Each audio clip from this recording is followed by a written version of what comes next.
Bonjour, aujourd'hui si ça vous dit, on va aller à la rencontre d'une nouvelle plante dont je n'ai encore jamais parlé. Il s'agit de l'épilobe. Je me filme chez moi parce que ce jour-là j'avais tellement peu de batterie, je m'en étais pas aperçu que j'ai préféré du coup me concentrer seulement et uniquement que sur la plante et faire comme ça l'intro chez moi. Ne m'en tenez pas rigueur, c'est exceptionnel. Alors en route pour la découverte de l'épilobe, vous allez voir, cette plante va intéresser aussi bien les hommes que les femmes. Elle est bourrée de vertus, on va aller voir ça ensemble. C'est parti, on y va. Allez, en route. Voilà notre fameuse épilobe. Que l'on appelle également épilobe en épi. D'ailleurs, elle s'appelle comme ça, l'épilobe en épi, ou alors également, elle a d'autres noms, laurier Saint-Antoine, etc., etc.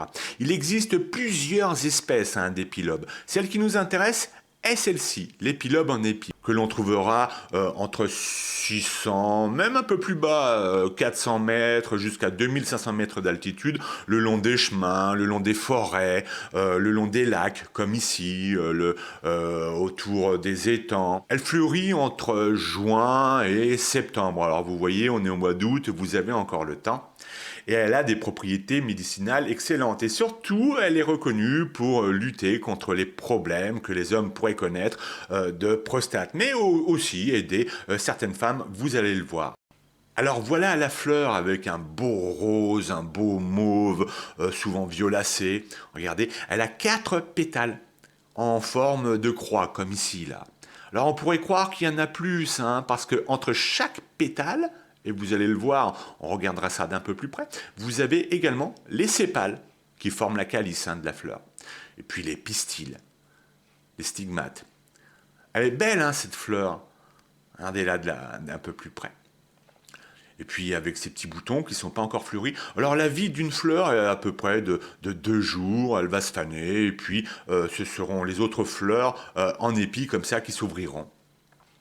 Donc là on voit les pistils pas très jolis là. C'est une autre fleur que j'ai pris parce que j'ai abîmé sans faire exprès la première. Regardez ça, c'est les sépales. Vous avez vu ce que je vous montre là? Entre chaque pétale, ce sont les sépales. Regardez de dessous. Voyez? On distingue bien les sépales qui auront une couleur bien plus foncée encore, bien plus violacée, mauve. Voilà, ce sont les sépales, ce ne sont pas des pétales. Et que l'on voit au-dessus de la fleur, entre chaque pétale. Voilà, les sépales qui forment la calice de la fleur.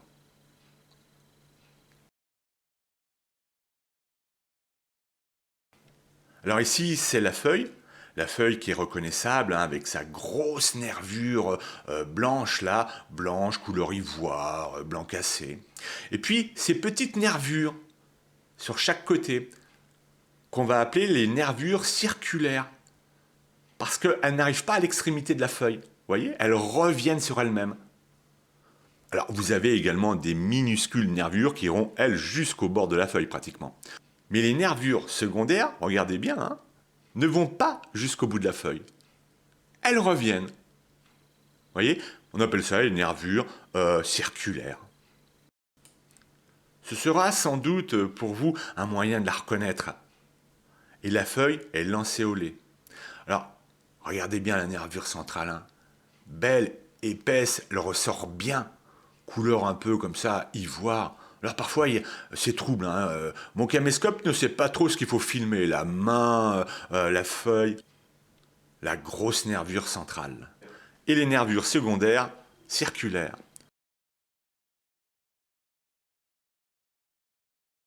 Alors, regardez la plante. Je vais vous la filmer du haut jusqu'en bas.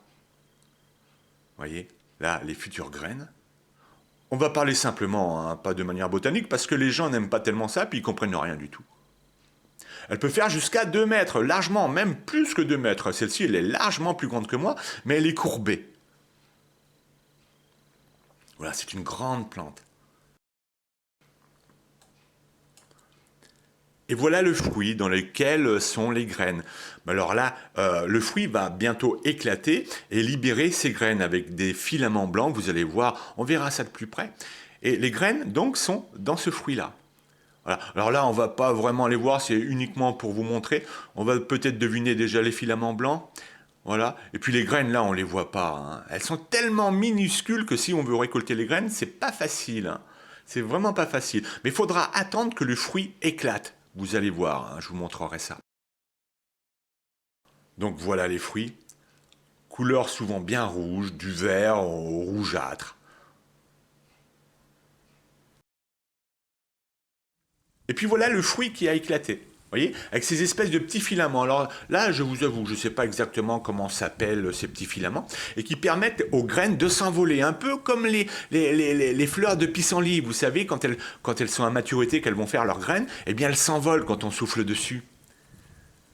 Voilà, ben, là c'est pareil, et les graines sont accrochées donc à ces espèces de petits filaments. Alors pour récolter les graines, il va falloir tapoter sur un grand papier blanc, quelque chose comme ça, et récolter les minuscules graines. Revoilà la feuille, lancéolée, j'insiste bien sur la plante. J'aime bien vous la décrire, insister. On l'appelle lancéolée parce qu'elle ressemble à une pointe qu'avaient les chevaliers, vous savez, leurs armes, là, les espèces de flèches, de lances. Donc ça ressemble à une lance. La tige est verdâtre, sans poils. Par contre, à la base, vous verrez que la tige, là je ne le montrerai pas forcément, mais la tige aura des couleurs marron. Mais à l'extrémité, elle sera verte, comme ici, glabre.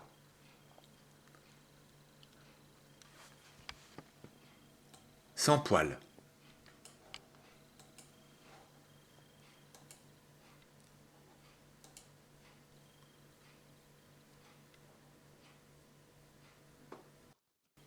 Alors quand la plante est toute jeune pousse, on consommera ces jeunes feuilles en salade et même la tige qu'on pourra cuire à la vapeur. Et au niveau médicinal, la plante est reconnue pour calmer les affections des voies respiratoires, par exemple, des problèmes urinaires, des infections urinaires. On dit même qu'elle a le pouvoir de guérir du cancer de la prostate. Alors attention, soyons prudents, et quand on a des problèmes à la prostate, la première chose à faire, c'est d'aller consulter les professionnels. Elle améliore le confort urinaire, efficace contre les affections qui provoquent les diarrhées. C'est une plante anti-inflammatoire et aiderait notre organisme à lutter bien plus efficacement contre toute forme de problème. Elle est riche également en vitamines A et C, a du magnésium, du potassium, du calcium. Et je rappelle que ces minéraux sont très bons pour lutter contre le stress. Si cette plante est particulièrement intéressante pour les hommes, elle l'est aussi pour les femmes. En bain de bouche, par exemple, elle soignerait les inflammations gingivales. Elle est antibactérienne. On l'utilise également pour les enfants quand ils ont une laryngite, des irritations cutanées. C'est une plante également tonifiante, permet de mieux digérer, de soigner les inflammations intestinales, sera également même efficace contre les règles douloureuses ou abondantes. C'est une plante antibactérienne, dont on peut également se servir pour désinfecter les plaies et favoriser la cicatrisation. Et elle a encore beaucoup d'autres vertus. Alors vous allez surtout vous intéresser aux feuilles, que vous allez récolter jusqu'à fin septembre. Vous allez les faire sécher à l'ombre pendant plusieurs jours. Une fois sèches, ensuite et tout au long de l'année, vous vous en ferez des infusions. Alors une fois sèches, vous pourrez émietter vos feuilles et les mettre dans un sachet de préférence en papier et vous faire 1 à 2 infusions par jour pendant plusieurs semaines, à raison de 2 cuillères à café pour 250 ml d'eau. Ne confondez surtout pas l'épilobe avec la digitale, qui elle est toxique. Comme vous voyez ici sur la photo. Vous voyez, elle ne se ressemble pas, mais certains pourraient la confondre. Voilà, j'aurais pu en dire encore beaucoup plus sur cette plante aux 1000 vertus qu'est l'épilobe. Mais c'est aussi à vous d'aller chercher de plus amples renseignements. Peut-être avez-vous la chance d'avoir un herboriste près de chez vous. Alors allez lui demander conseil. Et pourquoi pas lui acheter de l'épilobe directement chez lui. Voilà, maintenant j'espère que vous pourrez reconnaître assez facilement l'épilobe. Si vous avez bien sûr le moindre doute, attention, ne touchez pas aux plantes. Savez-vous que 2 plantes peuvent se ressembler énormément? L'une sera bonne pour la santé, l'autre sera mortelle. Alors soyez et restez prudents. Au niveau des allergies, moi je ne connais personne qui était allergique à cette plante. Alors c'est à vous d'essayer. De toute manière, pour savoir si on est allergique à une plante, il faut essayer. Faites bien sécher vos plantes à l'ombre et pas au soleil, sinon elles vont perdre, ces plantes perdront toute leur vertu. Bien à l'ombre, sur du papier, du carton, pendant quelques jours, il faut qu'elles soient bien secs. Et puis vous ferez ensuite votre infusion. Voilà, j'espère que la vidéo vous aura plu. Je vous donne rendez-vous pour d'autres plantes et puis d'autres balades dans le milieu naturel. Si vous avez envie de me suivre, en tout cas, ce sera avec plaisir de vous accueillir. À bientôt pour une prochaine... Oui. Salut Pascal, c'est Maurice.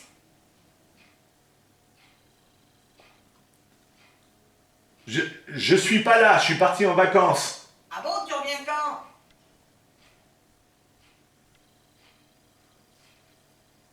Mais il est con, hein? Je reviens dans 2 mois et demi. Bon, bah je repasserai à ce moment-là alors. Voilà, c'est ça, tu repasseras à ce moment-là. Bonnes vacances. Merci.